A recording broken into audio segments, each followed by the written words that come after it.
You, John Fitzgerald Kennedy, do solemnly swear.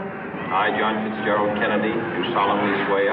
That you will faithfully execute the office of President of the United States. That I will faithfully execute the office of President of the United States.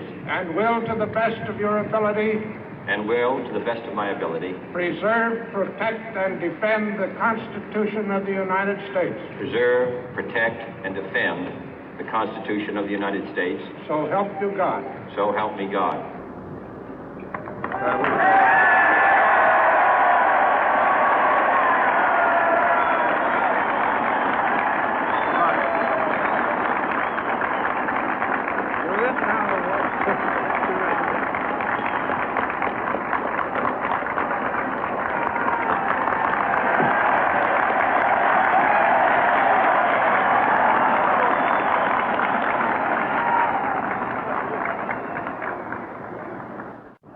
Vice President Johnson, Mr. Speaker, Mr. Chief Justice, President Eisenhower, Vice President Nixon, President Truman, Reverend clergy, fellow citizens. We observe today not a victory of party, but a celebration of freedom, symbolizing an end as well as a beginning, signifying renewal as well as change. For I have sworn before you and Almighty God the same solemn oath our forebears prescribed nearly a century and 3/4 ago. The world is very different now, for man holds in his mortal hands the power to abolish all forms of human poverty and all forms of human life. And yet the same revolutionary beliefs for which our forebears fought are still at issue around the globe. The belief that the rights of man come not from the generosity of the state, but from the hand of God. We dare not forget today that we are the heirs of that first revolution. Let the word go forth from this time and place to friend and foe alike that the torch has been passed to a new generation of Americans born in this century, tempered by war, disciplined by a hard and bitter peace, proud of our ancient heritage, and unwilling to witness or permit the slow undoing of those human rights to which this nation has always been committed and to which we are committed today at home and around the world.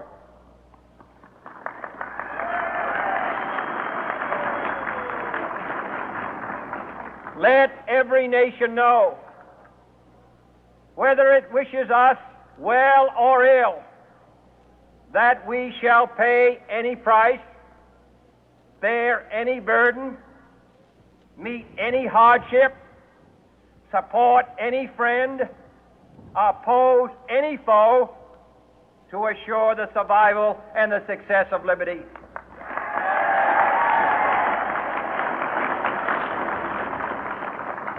This much we pledge and more.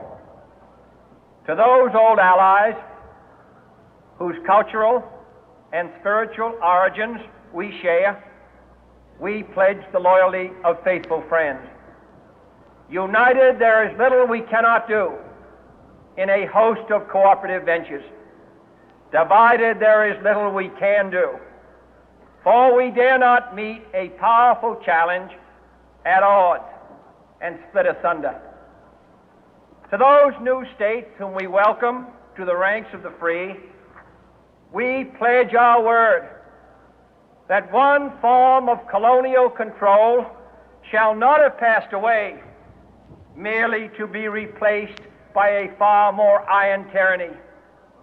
We shall not always expect to find them supporting our view, but we shall always hope to find them strongly supporting their own freedom, and to remember that in the past, those who foolishly sought power by riding the back of the tiger ended up inside.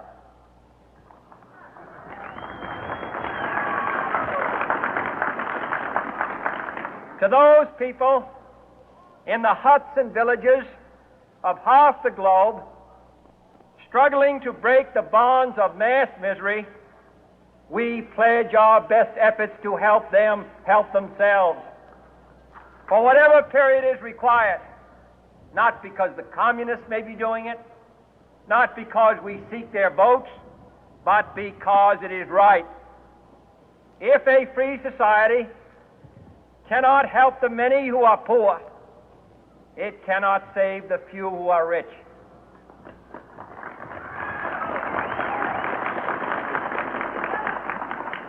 To our sister republics south of our border, we offer a special pledge to convert our good words into good deeds, in a new alliance for progress, to assist free men and free governments in casting off the chains of poverty.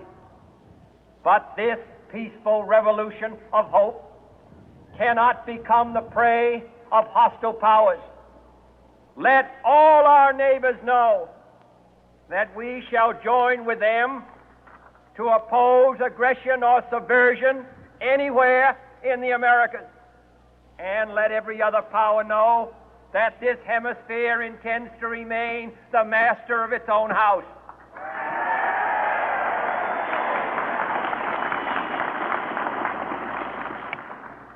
To that World Assembly of Sovereign States, the United Nations, our last best hope, in an age where the instruments of war have far outpaced the instruments of peace, we renew our pledge of support to prevent it from becoming merely a forum for invective, to strengthen its shield of the new and the weak, and to enlarge the area in which its writ may run.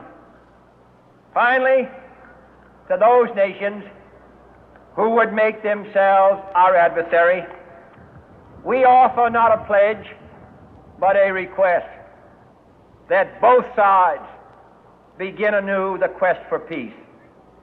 Before the dark powers of destruction, unleashed by science, engulf all humanity in planned or accidental self-destruction, we dare not tempt them with weakness, for only when our arms are sufficient beyond doubt can we be certain beyond doubt that they will never be employed.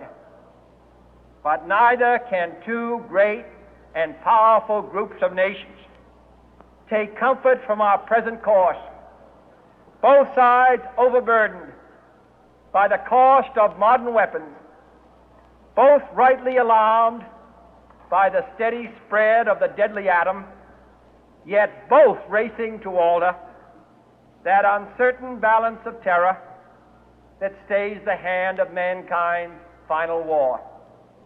So let us begin anew, remembering on both sides that civility is not a sign of weakness, and sincerity is always subject to proof. Let us never negotiate out of fear, but let us never fear to negotiate.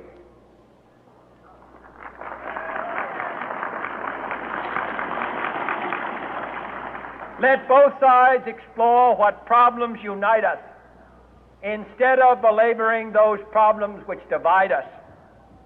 Let both sides, for the first time, formulate serious and precise proposals for the inspection and control of arms, and bring the absolute power to destroy other nations under the absolute control of all nations.